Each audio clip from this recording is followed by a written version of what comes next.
જેમને આપણને જન્મ આપ્યો, જેમને આપણા જીવન માટે, આપણી સફળતા માટે, આપણા અભ્યાસ માટે રાત દિવસ તાડ તડકો વેઠીને પણ મજૂરી કરીને પણ આપણને ભણાવ્યા, આપણને આગળ વધાર્યા, આપણને પગ ઉપર ઊભા રહેતા શીખવ્યા, આપણને એક નવી દુનિયા આપી, આપણને જીવન જીવતા શીખવાડ્યું.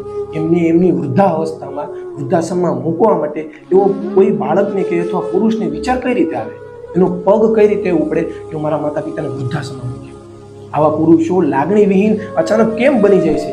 જો તમે પણ આવું વિચારતા હોય ને તો આ વિડીયો અવશ્યથી જોજો.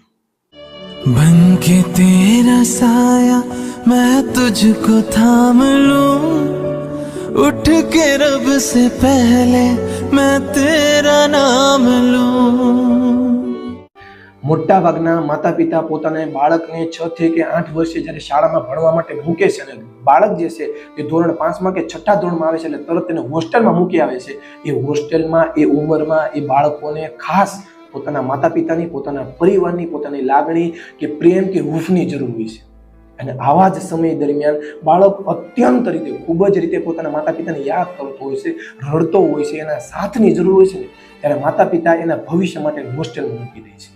અને આવી જ રીતે જ્યારે બાળકનો ઉછેર પામે છે ને ત્યારે બાળક 6ઠું ધોરણ હોય, 7મું હોય કે 8મું હોય, એવા 4-5 આવા વર્ષ આ રીતે કાઢે ને ત્યારે બાળક જે છે ને ધીમે ધીમે માતા પિતાની લાગણી નથી મળતી, હૂંફ નથી મળતી, પરિવારનો સાથ અને સપોર્ટ નથી મળતો ને ત્યારે બાળક માતા પિતા વગર ઉછેર પામી જાય છે. એટલે કે એક લાગણી વિહીન બાળક જે છે ને એ જન્મ લે છે.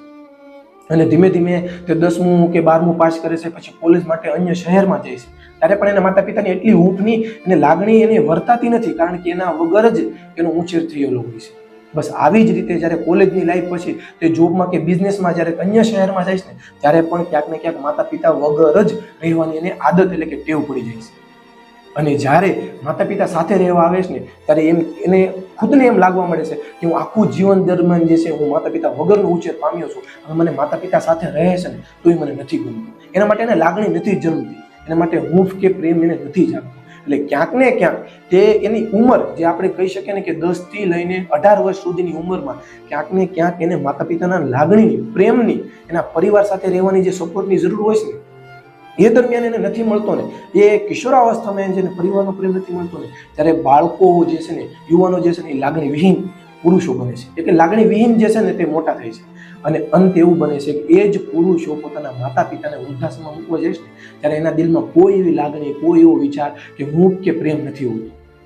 ખરેખરમાં ક્યાંક ને ક્યાંક દરેક માતા પિતાએ એ જ વિચારવું જોઈએ જ્યારે બાળક નાનો હોય છે, 5 માંથી 6ઠા ધોરણ હોય છે ને ત્યાં સુધીથી લઈને 10 ધોરણ સુધી એમને હોસ્ટેલમાં ન મૂકવું જોઈએ, કારણ કે એ સમય દરમિયાન, એ કિશોરાવસ્થા દરમિયાન જ બાળકને સૌથી વધારે એ માતા પિતાની જરૂર છે, એના પ્રેમની જરૂર છે, લાગણીની જરૂર છે, હૂંફની જરૂર છે. અને લાગણી વિહીન ઉછેર પામે છે ને ત્યારે તો એને એમ જ થાય છે કે મારા જીવનમાં સક્સેસ થવું જ જરૂરી છે, મારા જીવનમાં પૈસા કમાવા જ જરૂરી છે, મારા જીવનમાં હું એકલો જ રહ્યો છું એટલે મને મારા સાથની મને કોઈની જરૂર નથી. એટલે ક્યાંક ને ક્યાંક માતા પિતાનો સાથ જે છે ને એ મોટી ઉંમરે એ પુરુષને ખોચવા લાગે છે.